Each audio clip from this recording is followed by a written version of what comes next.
அனைவருக்கும் வணக்கம். உறவினர் திருமணத்திற்காக வந்திருந்த மரகதத்தின் தங்கை பேச்சுமுத்து திருமணத்தை முடித்துவிட்டு மண்டபத்தில் இருந்து கிளம்பி 3 சக்கர வாகனத்தில் ஏறி தன் அக்கா மரகதத்தின் வீட்டிற்கு சென்றாள். அங்கே மரகதம் தன் வீட்டிற்கு வெளியே தோட்டத்து செடிகளுக்கு தண்ணீர் பாய்ச்சி கொண்டிருந்தாள். வாகன சத்தம் கேட்டு தன் தலையை வெளியே எட்டி பார்க்க அங்கே தன் தங்கை பேச்சுமுத்துவை பார்த்ததும் மரகதம் தன் கையில் இருந்ததை அப்படியே தரையில் போட்டுவிட்டு கதவை திறந்து வெளியே வந்தாள். மரகதத்தை பார்த்ததும், அக்கா எப்படி இருக்க? உன்னை பார்த்து எவ்வளவு நாளாச்சு? ஏண்டி என்னை இப்பதான் உனக்கு பார்க்கணும்னு தோணுச்சா என்று மரகதம் கேட்க, உன்னை போய் நான் மறப்பேனா? உன்னை என்னால் எப்படி மறக்க முடியும்? பக்கத்து மண்டபத்தில் தெரிஞ்சவங்க கல்யாணம். உன்னோட வீடு பக்கத்தில் தானே இருக்கு. அதனால தான் உன்னையும் ஒரு எட்டு பார்த்துட்டு போகலான்னு வந்தேன். ஆமாம், என்னை இப்படியே வெளியே நிற்க வச்சு பேசி அனுப்பிடலான்னு முடிவு செஞ்சிட்டியா? வீட்டுக்குள்ள வான்னு என்ன ஒரு வார்த்தை கூட கூப்பிட மாட்டியா என்று பேச்சுமுத்து கேட்டதும், அடடே மறந்தே போயிட்டேன் பாரு. உன்னை ரொம்ப நாள் கழிச்சு பார்க்குறேன் இல்லையா, அதனால தான் எனக்கு கையும் காலும் ஓடலை. வா உள்ள போய் அமர பேசலாம் என்று பேச்சுமுத்துவை தனது வீட்டிற்குள் அழைத்து சென்றாள். பிறகு பேச்சுமுத்து தான் வாங்கி வந்த ஆப்பிள், ஆரஞ்சு போன்ற பழங்களை அங்கிருந்த டேபிளில் கொண்டு வந்து வைக்க, சமையலறையில் இருந்து கையில் ஒரு நீர் செம்புடன் வெளியே வந்த மரகதம் அதை பார்த்ததும், ஏண்டி எதுக்கு இதெல்லாம் தேவையில்லாத செலவு? ஏங்கா உன்னை பார்க்க வரும்போது வெறுங்கையை வீசிட்டு என்னால் வர முடியுமா? அதுக்கு இல்லடி, இதையெல்லாம் சாப்பிட்றதுக்கு இந்த வீட்டில் என்ன குழந்தையா இருக்கு? இருக்கிறது 3 பேர், அதுக்கு சொன்னேன் என்றாள் மரகதம். குழந்தைங்க மட்டும்தான் இதை சாப்பிடணுமா? நீ சாப்பிடக்கூடாதா என்று ஒருவருக்கொருவர் தங்களின் அன்பை பரிமாறிக்கொண்டிருக்க, மார்க்கெட்டுக்கு சென்றிருந்த மருமகள் ராதா தனது 2 கைகளிலும் காய்கறி கூடைகளை சுமந்தபடி வீட்டிற்குள் நுழைந்தாள். அவளை பார்த்ததும் பேச்சுமுத்து, யார் இது? உன் மருமக ராதா தானே? கல்யாணத்தில் பார்த்தது. எப்படிம்மா இருக்க என்றாள் பேச்சுமுத்து. நான் நல்லா இருக்கேன், நீங்க எப்படி இருக்கீங்க என்று ராதா கேட்டதும் ஒரு சிறு புன்னகை புரிந்தாள் பேச்சு. பின்பு தன் கையில் இருந்த காய்கறி கொடிகளை கொண்டு வந்து சமையலறையில் வைத்தாள் ராதா. மறுநாள் காலை மரகதம் மற்றும் பேச்சுமுத்து இருவரும் வீட்டிற்கு பின்புறம் அமைந்த தோட்டத்தில் கிடந்த காய்ந்த தேங்காய்களை உடைத்து சீர்படுத்தி கொண்டிருந்தனர். அப்போது பேச்சுமுத்து மரகத்தை பார்த்து, இன்னும் ஒரு மருமக எழுந்திருச்சு வரலையா என்று கேட்க, காலையில் 5 மணிக்கு எல்லாம் எழுந்து வீட்டு வேலையெல்லாம் செஞ்சு முடிச்சிட்டு தோட்டத்து வேலையை பார்க்க வந்துட்டேன். நான் வயசானவ என்கிற அக்கறை இவங்க 2 பேருக்கும் கொஞ்சமாவது இருக்கா? எந்த வீட்லையாவது இப்படி நடக்குமா என்று மரகதம் நோக, உன் வீட்டில் நடக்கிற கூத்து வேற எந்த வீட்லையும் நடக்காதுக்கா. என் மருமகளும் இப்படித்தான். கல்யாணம் முடிஞ்சு ஒரு மருமக உன் மாதிரி தான் அமர எழுந்து வருவா. நான் அவங்களுக்கு ஒரு நாள் ஒரு பாடம் கற்பித்தேன். அதிலிருந்து என் மூச்சு காத்து பட்டாலே வாயை மூடிக்கிட்டு சொல்லுங்க என்று என் கண்ணு முன்னாடி வந்து நிற்பா என்று இருவரும் மாமியார் மருமகள் புராணத்தை அளந்து கொண்டிருந்தனர். அந்நேரம் எப்போதும் போல காலை சீக்கிரம் எழுந்து தனது துவைத்த துணிகளை மொட்டை மாடியில் காய வைத்து கொண்டிருந்த ராதா தலையில் ஈரத்துண்டுடன் மாடியில் இருந்து இறங்கி சமையலறைக்குள் சென்றாள். எப்போதும் அலங்கோலமாக கிடைக்கும் சமையலறை அன்று சுத்தம் செய்யப்பட்டு சமையல் வேலைகள் அனைத்தும் முடிக்கப்பட்டு இருந்தது. ஒன்றும் புரியாத ஆச்சரியத்தில் ராதா அங்கிருந்த பாத்திரம் ஒவ்வொன்றையும் திறந்து பார்க்க, அதில் சோறு, குழம்பு, மீன்கறி என்று அனைத்தும் செய்து தயாராக இருந்தது. அந்நேரம் தங்களின் மாமியார் புராணத்தை ஒவ்வொருக்கொருவர் பகிர்ந்தபடி சமையலறைக்குள் நுழைந்த மரகதம் மற்றும் அவளது தங்கை பேச்சுமுத்து அவள் நின்று கொண்டிருந்த ராதாவை பார்த்து மேலும் கீழும் ஏளனமாக பார்த்துவிட்டு அவளை கடந்து செல்ல முயற்சி செய்தனர். அப்போது ராதா, காலை வேளையெல்லாம் தயார் செய்தாச்சு போல. எனக்கு மீன் குழம்பு, கோழிக்கறி என்றால் ரொம்ப பிடிக்கும். எனக்காகவே எங்கள் அம்மா சின்ன வயசில் அடிக்கடி எனக்கு இதை செஞ்சு கொடுப்பாங்க என்று கூறியதும் பேச்சுமுத்து, ஆமாம் ஆமாம், எந்த வேலையும் செய்யாமல் ஒய்யாரமாக ஒரே இடத்துல உட்கார்ந்துருக்கிறவங்களுக்கு சமையல் செஞ்சு ஒருத்தர் பரிமாறினா எப்படி பிடிக்காம போகும் என்று ராதாவை பார்த்து ஜாடியாக பேசியதும் அவளின் முகம் சற்று வாடிப்போனது. அதனை கவனித்த பேச்சுமுத்து மீண்டும் ராதாவை பார்த்து, நான் ஹோட்டலில் ஆர்டர் பண்ணி சாப்பிடுவதை சொன்னேன். ஹோட்டல்லையும் வேற ஒருத்தர் தானே நமக்கு சமைச்சு கொடுக்குறாங்க. நான் அதை சொன்னேன் என்று பேச்சுமுத்துவின் குத்தல் பேச்சை கேட்டு மரகதத்தின் உள்ளம் உள்ளுக்குள் சிரித்து கொண்டிருந்தது.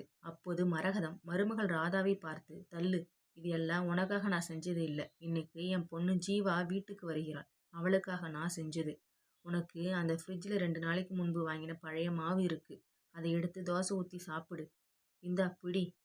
அதை எடுத்து தோசை ஊற்றி சாப்பிடு. இந்தா பிடி என்று ஒரு தேங்காயை அவள் கையில் கொண்டு வந்து கொடுத்தாள். பின் ராதா மாமியார் மரகதத்தை பார்த்து, அத்தை ஜீவா வராங்களா?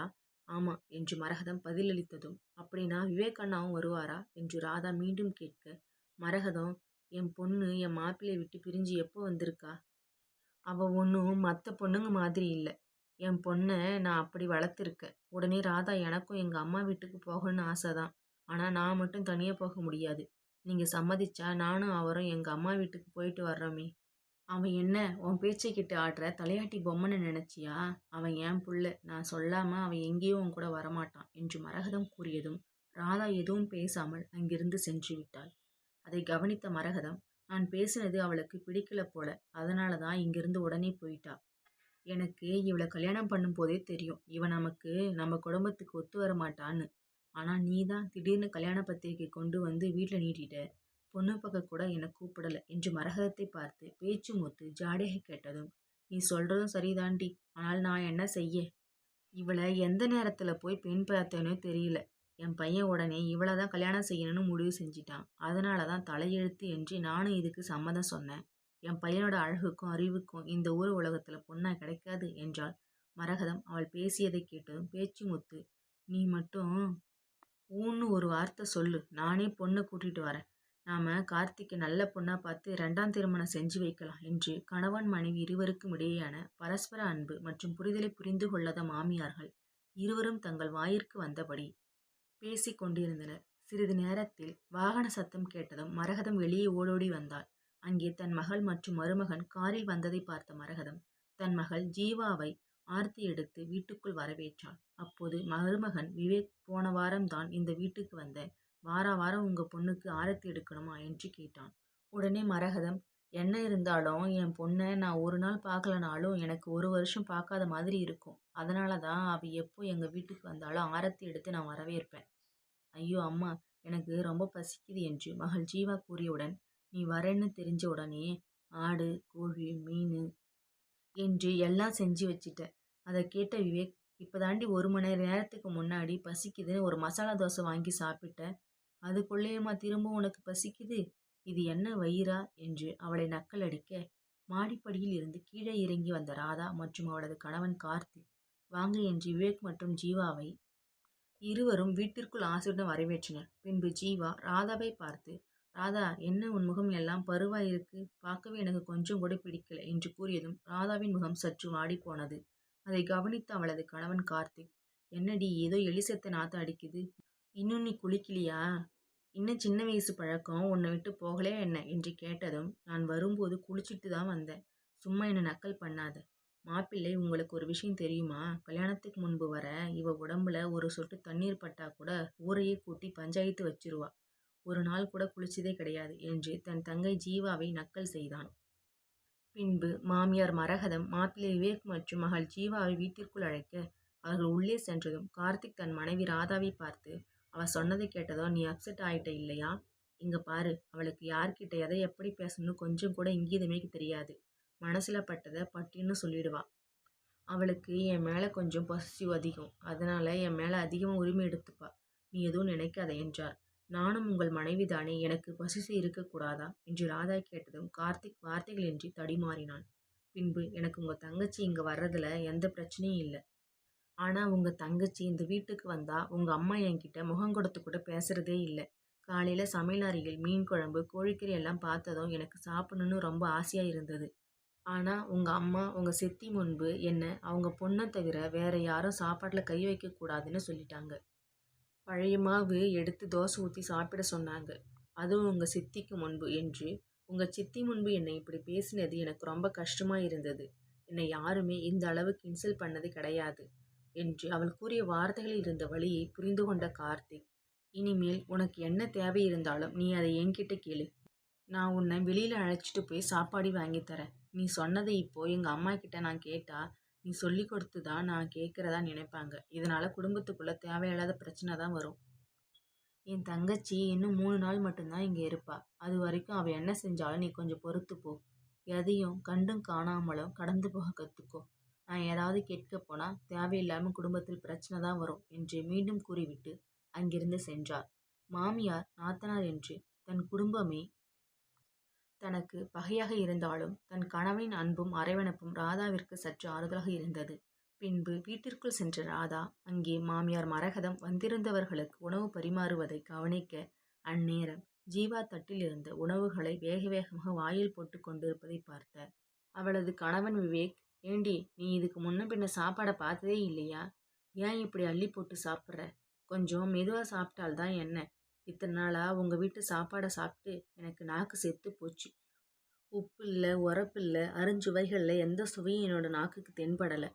எங்க அம்மா கையால இந்த மீன் குழம்பையும் கறி குழம்பையும் சாப்பிட்றது அமிர்தமா இருக்கு என்று கூறியதும் தன் மகள் தன் சமையலை புகழ்ந்து தள்ள மரகதம் உச்சி குளிர்ந்து போனாள். அந்நேரம் அவர்களை கடந்து சென்ற ராதாவை பார்த்த ஜீவா தட்டில் இருந்த உணவை கூட முழுமையாக முடிக்காமல் எச்சி கையுடன் வேகமாக எழுந்து சென்று அவள் காதில் அணிந்திருந்த கம்மலை தொட்டு பார்த்தாள். இந்த கம்மல் ரொம்ப நல்லா இருக்கே, இது எனக்கு ரொம்ப நல்லா இருக்கும், நான் போகும்போது எனக்கு இதை கழட்டி கொடு என்றதும் அதை கவனித்த கணவன் விவேக், எதுக்கு அவங்க காதில் இருக்கிற கம்மலை கழட்டி சொல்கிற? அதெல்லாம் ஒன்றும் வேணாம், நான் உனக்கு வேற ஒரு கம்மல் வாங்கித்தரேன்.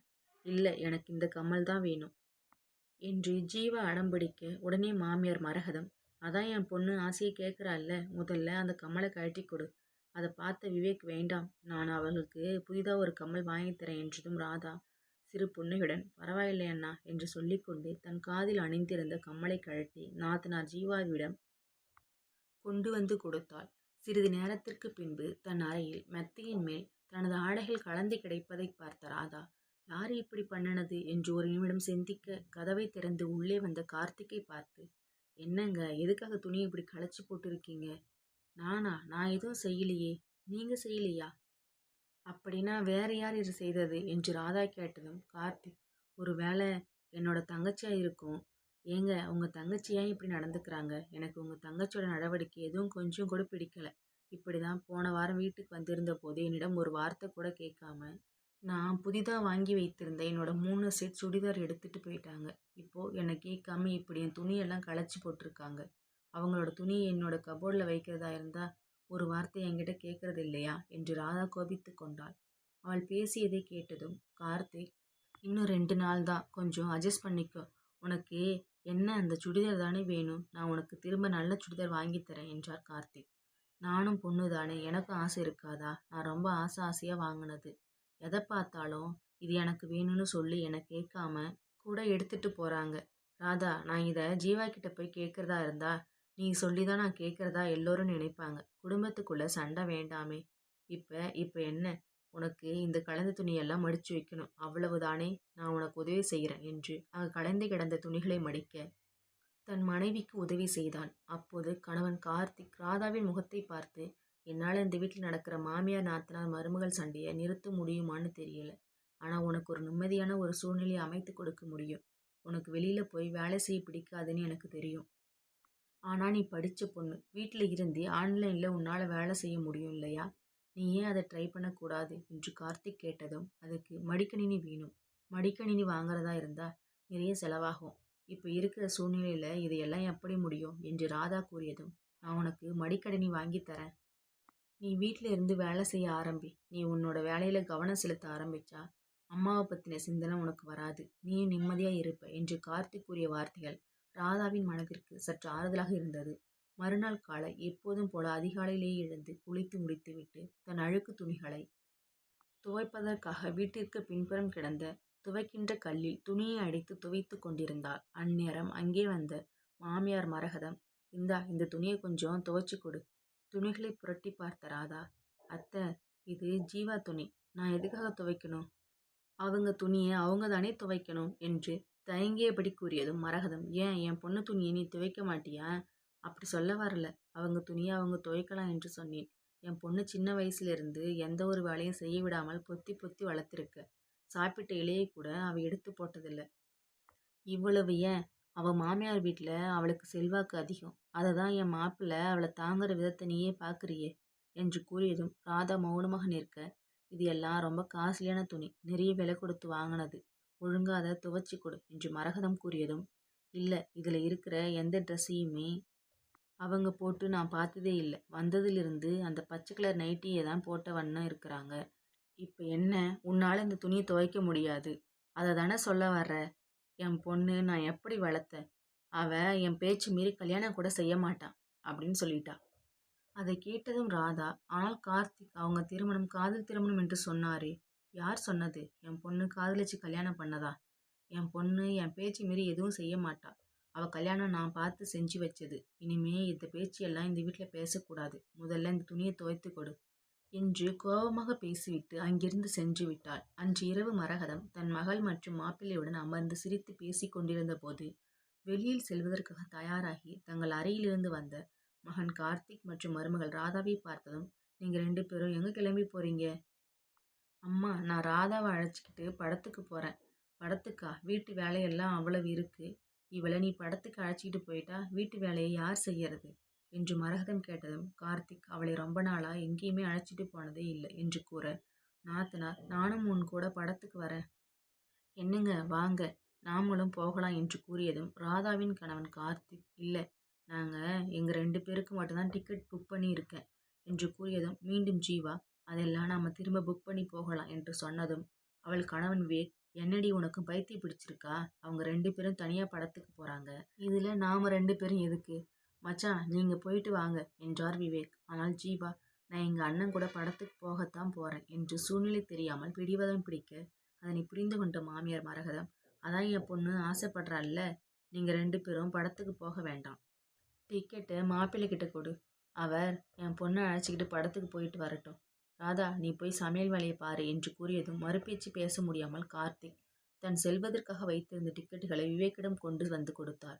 தன் மனைவி மற்றும் மாமியார் நடவடிக்கைகளில் விருப்பமின்றியும் தன் மனைவிக்காக தன் மனைவி அழைத்து கொண்டு படத்திற்கு சென்றார் மருமகன் விவேக். மறுநாள் காலை கார்த்திக் தன் மனைவி ராதாவிற்காக மடிக்கணினி ஒன்றை புதிதாக வாங்கி கொண்டு வீட்டிற்குள் நுழைந்த அண்ணன் கார்த்திக்கை பார்த்ததும் நாத்தனார் ஜீவா சற்றும் யோசிக்காமல், என்ன இது, மடிக்கணினியா? எனக்கு ரொம்ப பிடிக்கும். என்னுடைய மடிக்கணினி ரிப்பேர் ஆயிடுச்சு. நான் இவர்கிட்ட எத்தனை நாளாக கேட்டிருப்பேன் தெரியுமா?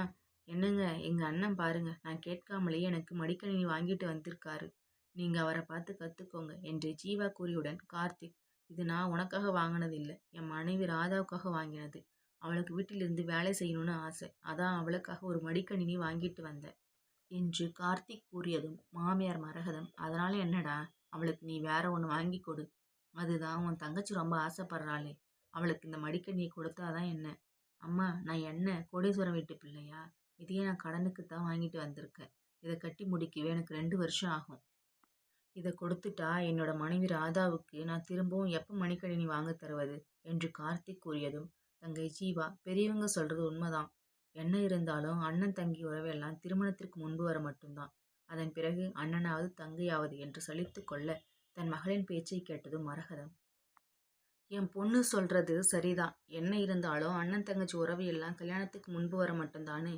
உன் பொண்டாட்டி உனக்கு சொல்லி கொடுத்துருப்பா, அம்மாவுக்கும் தங்கச்சிக்கும் எதுவும் செய்யக்கூடாது, மொத்த சம்பளமும் என் கைக்கு தான் வரணும்னு உன் பொண்டாட்டி சொல்லியிருப்பா. அதான் நீயும் அவன் சாவி கொடுக்க ஆடுற என்றாள் மரகதம். உடனே கார்த்திக், அம்மா, உனக்கு ஜீவா மட்டும்தான் மகளா? நான் உன் மகன் இல்லையா? நான் உனக்கு எதுவும் செய்ததே இல்லையா என்று மனம் நொந்து பேசியதும் அங்கு நடப்பதை கவனித்த ஜீவாவின் கணவன் விவேக், மச்சான், அந்த மடிக்கணினி ஒன்றும் அவளுக்கு வேண்டாம். அவள் இன்னும் டிகிரியும் முடிக்கல. இதில் அவள் என்ன வேலை செய்ய போறா? நீங்கள் அதை தங்கச்சி ராதா கிட்ட கொடுங்க. மாப்பிள்ளை, நீங்கள் ஏன் இப்படி பேசுறீங்க? அதான் என் பொண்ணு ரொம்ப ஆசையாக கேட்குறாளே, அந்த மடிக்கணினியை என் மகளுக்குத்தான் கொடுக்கணும் என்று வாக்குவாதம் முற்றியதும் ராதா விருப்பமின்றி தன் கணவன் கார்த்திக்கை பார்த்து, எனக்கு இனிமே இந்த மடிக்கணினி வேண்டாம், இதை நீங்கள் உங்கள் தங்கையிடமே கொடுத்துருங்க என்று சொல்லிவிட்டு அங்கிருந்து கடந்து சென்றாள். தன் மனைவிக்காக வாங்கி வந்த மடிக்கணினி தன் தங்கை ஜீவாவிற்கு கொடுக்க துளியும் மனமில்லாத கார்த்திக் குடும்ப நன்மைக்காக எதுவும் பேசாமல் அதனை ஜீவாவிடம் கொண்டு வந்து கொடுத்தான். அதனை தன் கையில் வாங்கியதும், இது ரொம்ப நல்லா இருக்கு, எனக்கு ரொம்ப பிடிச்சிருக்கு என்று சந்தோஷத்தில் துள்ளி குதித்த தன் மனைவி ஜீவாவை பார்த்து, முதல்ல அதை தொடாத, அதை முதல்ல கீழே வை என்று விவேக் கோபமாக சொன்னதும் ஒரு நொடி எதுவும் புரியாமல் ஆச்சரியத்தில் தன் கணவன் விவேக்கை உற்று நோக்க, முதல்ல உன் பெட்டி எடுத்துட்டு கிளம்பு, இனிமே ஒரு நிமிஷம் கூட நீ இந்த வீட்டில் என்று கூறியதும் மாமியார் மரகதம், மாப்பிள்ளை, என்ன ஆச்சு? ஏன் திடீர்னு இப்படி பேசுறீங்க? அவள் பேசியதை கண்டுகொள்ளாத மருமகன் விவேக், ஏய், நான் உன்னை என்ன சொன்னேன்? போகிற வர எல்லா இடத்துலையும் உனக்கு என்ன அவமானப்படுத்துறது தான் வேலையா?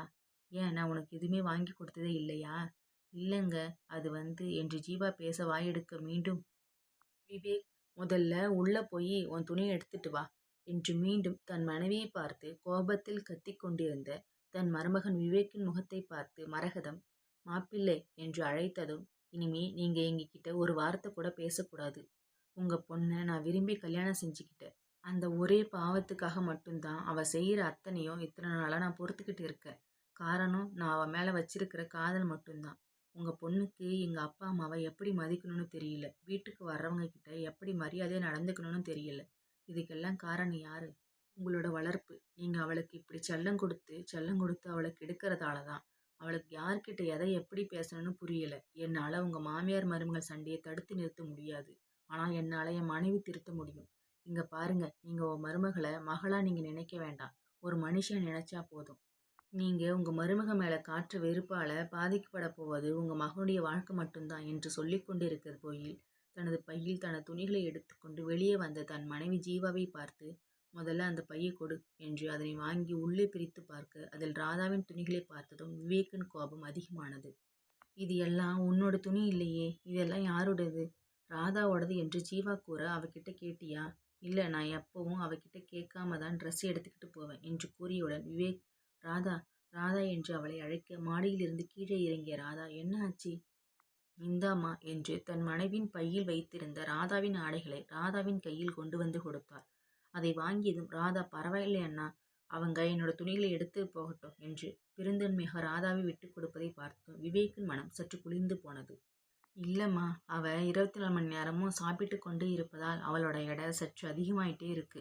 உன்னோட உடையெல்லாம் இனிமேல் அவளுக்கு பொருத்தமாக இருக்காது என்று நாசுக்காக தன் மனைவின் குறைகளை விவேக் சரி செய்தது மட்டுமல்லாமல் தன் மனைவி ஜீவாவை பார்த்து, ஆமாம், இதை நான் சொன்னாதான் உன்னால் அவகிட்ட சொல்ல முடியுமா என்று கோபமாக கேட்க, உடனே நாத்தனார் ஜீவா ராதாவை பார்த்து மன்னிச்சிடுங்க என்று சொல்லிவிட்டு அங்கிருந்து வெளியே சென்றாள். பின் விவேக் ராதாவை பார்த்து, ஒவ்வொரு பெற்றோரும் தன் மகளை ஒரு ஆணுக்கு திருமணம் செய்து வைக்கும்போது புகுந்த வீட்டில் தன் மகளின் தைரியம் அவளை வாழ வைக்கும் என்ற நம்பிக்கையில் மட்டும்தான் பெற்றோர்கள் ஒரு பெண்ணை ஒரு ஆணுக்கு திருமணம் செய்து வைக்கின்றனர். ஆனால் நீ படித்த பெண், இனிமேலாவது தைரியமாக இருக்க கற்றுக்கொள் என்று சொல்லிவிட்டு அங்கிருந்து சென்று விட்டார். அவர்கள் இருவரும் அங்கிருந்து சென்ற பின்பு மாமியார் மரகதத்தின் கண்களில் இருந்து வடிந்த கண்ணீரை பார்த்ததும் மருமகள் ராதா தன் முந்தானியால் மாமியாரின் கண்களில் இருந்து வடிந்த கண்ணீரை துடைத்தபடி, விவேக் ரொம்பவும் நல்லவர், பெண்களை மதிக்கக்கூடியவர். யாரோ ஒரு பொண்ணு கஷ்டப்படுறது கூட தாங்கிக்க முடியாத ஒருத்தர் அவருடைய மனைவியை கஷ்டப்பட விட்டுருவாரா? உங்கள் பொண்ணு அவர் நல்லபடியாக பார்த்துப்பாரு. உங்கள் பொண்ணை நினச்சி நீங்கள் கவலைப்பட வேண்டிய அவசியம் இல்லை என்று கூறியதும் மரகதம் ராதாவை மீண்டும் வியப்புடன் பார்க்க, எனக்கு உங்களை ரொம்ப பிடிக்கும். ஆனால் உங்களுக்கு என்னை துளி கூட பிடிக்காதுன்னு எனக்கு ரொம்ப நல்லா தெரியும். இப்போ வரைக்கும் இந்த வீட்டில் நடந்ததை வச்சு எனக்கு உங்கள் மேலே எந்த ஒரு கோபமும் வருத்தமும் கிடையாது. உங்கள் பொண்ணு இந்த வீட்டுக்கு வந்தாலே நீங்கள் என்கிட்ட பேசுகிற நேரம் குறைஞ்சிக்கிட்டே இருக்கும். எப்போது பார்த்தாலும் என் மேலே கடுகடை என்று கோபமாக தான் பேசுவீங்க. ஆனால் என் கணவர் வேலைக்கு சென்ற பிறகு இந்த வீட்டில் இருக்க போகிறது நானும் நீங்களும் மட்டும்தானே. என்னை நீங்கள் உங்கள் பொண்ணு மாதிரி நடத்த வேண்டாம். ஆனால் அவங்களுக்கு கொடுக்குற அன்பில் ஒரு துளியாவது என் மீது காட்டலாம் இல்லையா என்று ராதா கூறியதும் மரகதத்திற்கு ஒன்று புரிய வந்தது.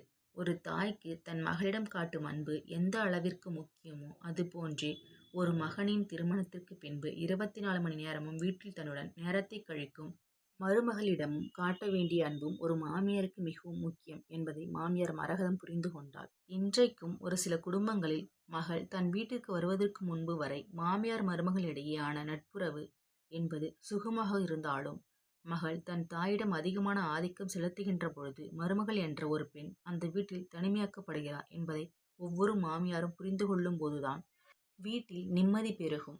அது மட்டுமல்ல, தன் மருமகளின் மீது கொண்டுள்ள கோபத்தினை வெளிப்படுத்த தெரியாமல் தன் மகனின் மேல் வெறுப்பான வார்த்தைகளை பேசி ஆண்களை சில நேரம் காயப்படுத்துவது உண்டு. பல நேரங்களில் ஆண்கள் குடும்பத்தில் சிக்கல் வந்துவிடக் கூடாது என்ற காரணத்திற்காக மனைவியை சமாதானப்படுத்துவதா அல்லது பெற்ற தாயை சமாதானப்படுத்துவதா என்று திணறுவான். மனைவிக்கும் தன் கணவர் தன் பக்கம் நிற்கவில்லை என்ற ஒரு கலக்கம், தாய்க்கு தன் மகன் தன்னை விட்டு போய் விடுவானோ என்ற பயம். இதற்கிடையில் ஒரு ஆணின் மனநிலையை சற்று யோசித்து பாருங்கள். இத்துடன் இந்த கதை முடிவடைகிறது. இந்த கதை பிடிச்சா லைக் பண்ணிக்கோங்க. இதே மாதிரி ஸ்டோரி வேணால் நம்ம சேனலை சப்ஸ்கிரைப் பண்ணிக்கோங்க. தேங்க்யூ ஃபார் வாட்சிங்.